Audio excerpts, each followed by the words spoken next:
Hi friends అందరికీ నమస్తే అండి. అందరూ ఎలా ఉన్నారు? జూన్ నెలలో వరుసగా స్కీమ్స్ అనేటివి రిలీజ్ కాబోతున్నాయి. అలానే పెండింగ్‌లో ఉన్నటువంటి రైతులకు సంబంధించిన డబ్బులైతే విడుదల చేయబోతున్నారు. అలానే కొన్ని ముఖ్యమైన ప్రోగ్రామ్స్ గూడా ఉంటాయని జెప్పి ఇప్పుడే మనకు తాజా సమాచారం అయితే రావడం జరిగింది. వీడియోలోకి వెళ్లి పూర్తి వివరాలు తెలుసుకునే ప్రయత్నం చేద్దాం. మీరు ఈ లోపల తప్పకుండా వీడియోని లైక్ చేయండి. అలానే ప్రభుత్వ పథకాలకు సంబంధించిన అప్డేట్స్ మీరు తెలుసుకోవాలనుకుంటే మా టెలిగ్రామ్ ఛానల్‌లో జాయిన్ అవ్వండి. డిస్క్రిప్షన్‌లో అయితే లింక్ పెడుతున్నాను. సో, ఈ వీడియోని లైక్ చేస్తే ఫ్రెండ్స్ నలుగురికి ఉపయోగపడుతుంది. 10 మంది చూస్తారనమాట. మీరు పూర్తి సమాచారం చూసినాకే లైక్ చేయండి. ఓకేనా? వీడియోని త్వరగా కంప్లీట్ చేస్తాను. ఎక్కువ లెంతీగా అయితే పెంచననమాట. సో, అయితే ముఖ్యంగా రాష్ట్ర అవతరణ సందర్భంగా అయితే తెలంగాణ సర్కార్ ప్రస్తుతం కాంగ్రెస్ సర్కార్ అయితే ఉందనమాట. సో, ఈ కాంగ్రెస్ సర్కార్ వచ్చేసి కొన్ని ముఖ్యమైన స్కీమ్స్‌ని రిలీజ్ చేయడము, అలానే ఈ జూన్ నెలలోనే కొన్ని ప్రోగ్రామ్స్ అనేటివి కండక్ట్ చేయబోతున్నారు.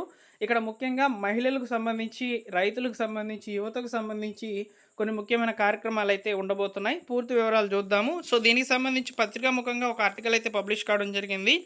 జూన్ 2న విడుదల అని చెప్పి ఇక్కడ మనకు ఒక ఇంపార్టెంట్ అప్డేటెడ్ ఉన్నటువంటి ఈ యొక్క ఆర్టికల్ అయితే నేను తీసుకొచ్చాను మీకు.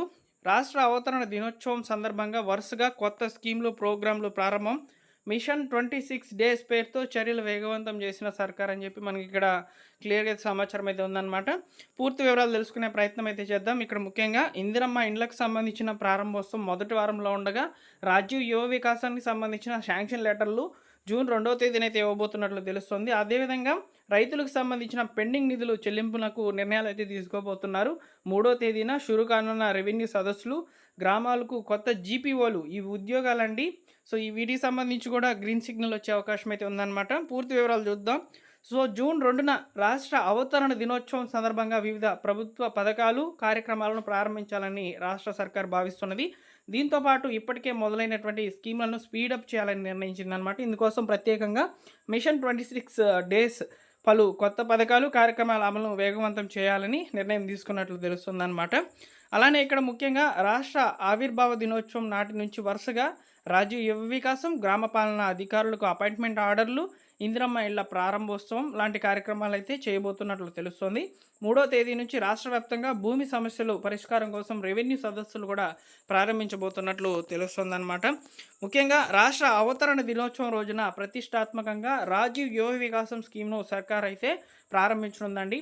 యువత సాధికారత, ఉపాధి అవకాశాలను మెరుగుపరిచే లక్ష్యంతో రాజీవ్ యువ వికాసం స్కీమ్ను రూపకల్పన అయితే చేశారు.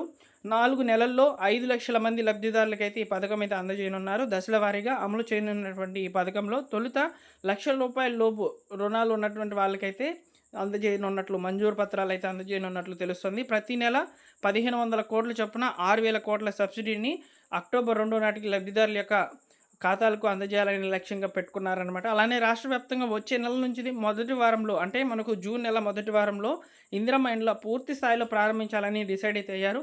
ఇప్పటికే పైలట్ ప్రాజెక్ట్ కింద పూర్తి చేసినటువంటి ఇండ్లకు ప్రారంభోత్సవాలు చేయనున్నారనమాట. జరుగుతున్నటువంటి పనులను బట్టి ప్రభుత్వం కూడా ఇందిరమ్మ ఇళ్ల లబ్ధిదారుల విడతల వారీగా రిలీజ్ చేసుకుంటూ వస్తుంది. సో, వారిలో కొందరు జూన్ మొదటి వారంలో గృహప్రవేశం అయితే చేయనున్నట్లు తెలుస్తుందన్నమాట. అలానే ఫ్రెండ్స్, రైతులకు సంబంధించి రైతు భరోసా నిధులు కూడా చెల్లిస్తామని చెప్తున్నారనమాట.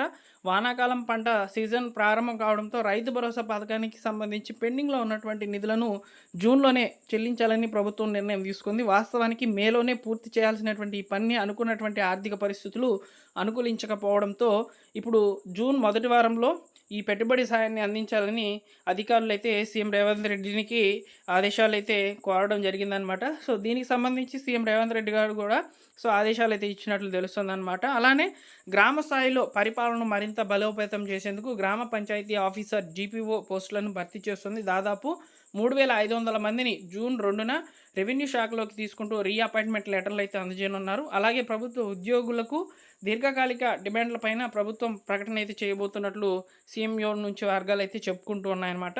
సో, ఈ విధంగా అయితే వివిధ రకాల కార్యక్రమాలు అయితే ఉండబోతున్నాయండి.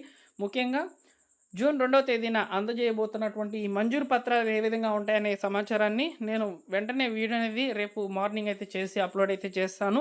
అలానే ఈ యొక్క రాజీవ్ యువ వికాసానికి సంబంధించిన లబ్ధిదారుల లిస్ట్ అనేది ఏ విధంగా చెక్ చేసుకోవాలి, సో లబ్ధిదారుల యొక్క లిస్ట్ అనేది ఆన్లైన్లోకి తీసుకువస్తారా లేదా అనే సమాచారాన్ని నేను నెక్స్ట్ వీడియోలో ఖచ్చితంగా మాట్లాడతానండి. అలానే ఇందిరమ్మ ఇండ్లకు సంబంధించి 2వ విడత లిస్ట్ కూడా అవైలబుల్లోకి ఎప్పుడు వస్తుందని చెప్పి చాలామంది లబ్ధిదారులు అయితే ఎదురు చూస్తున్నారనమాట. వారందరికీ కూడా త్వరలోనే ఒక ముఖ్యమైన సమాచారంతో మీ ముందుకైతే రావడం జరుగుతుంది. తప్పకుండా వీడియోని లైక్ చేసేయండి. అదేవిధంగా మన ఛానల్ సబ్స్క్రైబ్ చేసుకోండి. వెంటనే ఏమైనా అప్డేట్స్ వచ్చినప్పుడు తెలియజేస్తూ ఉంటానన్నమాట. ఈ జూన్ నెలలో మాత్రం వరుసగా 4 పథకాలు అనేటివి ఉండబోతున్నాయి. సో మీకు అందరికీ కూడా ఈ సమాచారం నచ్చితే లైక్ చేయండి ఫ్రెండ్స్. ఓకేనా? ఇక్కడ ముఖ్యంగా రాజీవ్ యువ వికాసానికి సంబంధించి ముందుగా జూన్ 2వ తేదీన ఈ యొక్క మంజూరు పత్రాలు అయితే అందిస్తామని చెప్తున్నారు కదా. ఈ మంజూరు పత్రాలు ఏవైతే ఉన్నాయో ఆ మంజూరు పత్రాలు అనేటివి 50,000 రూపాయల లోన్స్కి అయితే ఇస్తున్నారా, లేదా ₹1,00,000 లోపల ఉన్నటువంటి లోన్స్కి అయితే ఇస్తున్నారా అనే దాని మీద ఇంకా మనకు క్లారిటీ అయితే రాలేదన్నమాట. ఒకవేళ 50,000 రూపాయల లోన్స్కి మరియు ₹1,00,000 లోన్స్కి సంబంధించిన లబ్ధిదారులకు సంబంధించి ఈ యొక్క అప్లికేషన్స్ అంటే వెరిఫికేషన్ చేసినటువంటి అప్లికేషన్స్ అన్నీ కూడా వచ్చినప్పుడు లిస్ట్లోకి వాళ్ళ పేర్లు అనేవి వెళ్ళి ఉంటాయి కదా. ఆ పేర్లను ఏ విధంగా రిలీజ్ చేస్తున్నారు, అదేవిధంగా వాటిని ఎలా తెలుసుకోవాలనే వివరాలతో నెక్స్ట్ వీడియో అయితే ఉంటుంది. తప్పకుండా మన ఛానల్ని సబ్స్క్రైబ్ చేసుకొని రెగ్యులర్గా ఫాలో అవుతుండండి. ఓకేనా? వీడియో నచ్చితే లైక్ చేయండి ఫ్రెండ్స్. అలానే మా టెలిగ్రామ్ ఛానల్లో జాయిన్ అవ్వండి. ముందుగా బెనిఫిట్ అనేది మీకు టెలిగ్రామ్ ఛానల్ ద్వారా అయితే అందుతుంది. సో టెలిగ్రామ్ ఛానల్లో మెసేజ్ అనేది ఫార్వర్డ్ చేస్తాం. ఓకేనా? Thank you for watching.